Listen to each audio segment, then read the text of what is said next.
सागर में यूं तो 1 दर्जन से अधिक प्रसिद्ध देवी मंदिर हैं, जिनकी उपासना के लिए इन मंदिरों में रोजाना हजारों की संख्या में श्रद्धालु पहुंच रहे हैं। लेकिन आज हम एक ऐसे मंदिर की बात करने जा रहे हैं जो सागर से करीब 40 किलोमीटर दूर जंगलों से लगे टेहरा टिहरी गांव की ऊंची पहाड़ी पर स्थित है। मान्यता है कि 300 साल पहले माता ने खुद पंडा को सपना देकर यहाँ विराजमान करने का आदेश दिया था। तब वह जालंधर से ज्वाला माँ को इधर लेकर आए थे और यहीं पर उन्होंने विराजमान कर पूजा अर्चना शुरू कर दी थी। अब अपने सपनों की पढ़ाई कीजिए अपने ही शहर के पास। ज्ञानवीर विश्वविद्यालय नए सत्र के लिए प्रवेश प्रारंभ हो चुके हैं। अधिक जानकारी के लिए संपर्क करें। यह क्षेत्र पर्यटन की दृष्टि से भी काफी खूबसूरत है। पहाड़ी चारों तरफ से हरी भरी पेड़ों से भरी हुई है। यहाँ पर चढ़ाई करने के बाद हिल स्टेशन के जैसा अद्भुत दृश्य दिखाई देता है। परिवार के साथ घूमना चाहते हैं या फिर एकांत में शांति के साथ कुछ पल गुजारना चाहते हैं तो यह क्षेत्र काफी अच्छा है। नवरात्र को छोड़कर बाकी के दिनों में यहाँ लोगों की आवाजाही थोड़ी कम रहती है। ऐसे में कोई अपनी फैमिली के साथ समय व्यतीत करना चाहता है तो पिकनिक स्पॉट के लिहाज से बहुत शानदार स्थान है। पहाड़ी पर चढ़ने के लिए सीढ़ियां बनी हुई है। इसके अलावा वहां भी सीधा ऊपर मंदिर तक पहुंच सकता है। पहाड़ी के ऊपर खड़े होकर देखने से इस समय नीले आसमान के नीचे जाती है।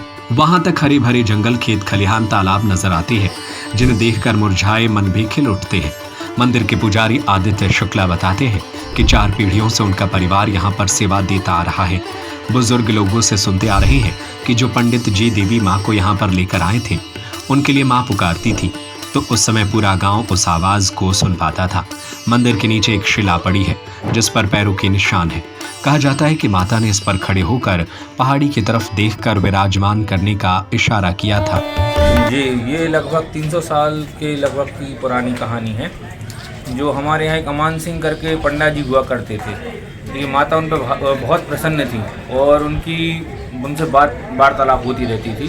तो माता के आदेश से जालंधर में जो ज्वाला माँ विराजमान है उनको वो टेहरा में लेकर आए थे और उनके पूर्व उनका कोई परिवार है नहीं है।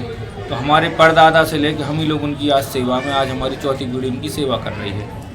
और मंदिर में ऐसा बताते हैं जो पहले लोग थे कि माता की उनकी ऐसी बात होती थी कि पूरे गांव में उनकी आवाज़ गूंजती थी माता की जब वो उनको बुलाती थी पंडा जी को। और लगभग 300 साल पुराना इनके इतिहास है और आज भी पहाड़ पे विराजमान है। 3 रूपों में माता विराजमान है। माँ ज्वाला देवी, अन्नपूर्णा माता और दुर्गा जी का विराजमान है माता मंदिर में।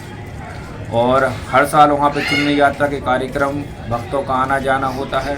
सबकी मनोकामना पूर्ण करती है माता, जो भी अपनी मनोकामना लेकर जाता है। कोई विशेष चढ़ावा चढ़ता हो या क्या कैसा है?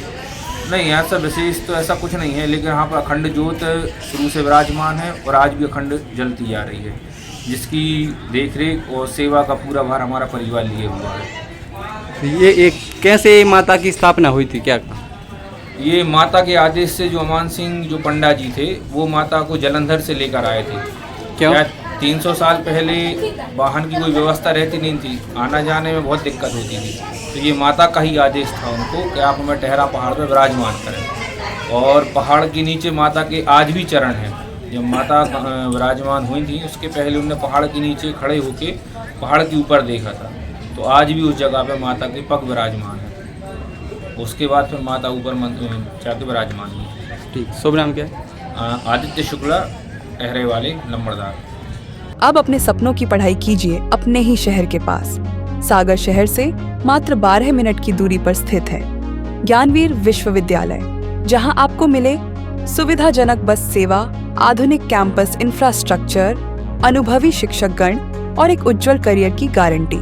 यहाँ उपलब्ध है प्रमुख पाठ्यक्रम जैसे management, pharmacy, agriculture, engineering, law, fine arts, hotel management, संगीत और नृत्य, पत्रकारिता और जनसंचार, परफॉर्मिंग आर्ट्स, जनरल कोर्सेज, शारीरिक शिक्षा, योग, PhD सभी विषयों में। नए सत्र के लिए प्रवेश प्रारंभ हो चुके हैं। अधिक जानकारी के लिए संपर्क करें 977 0 522 117 या 977 0 523 279।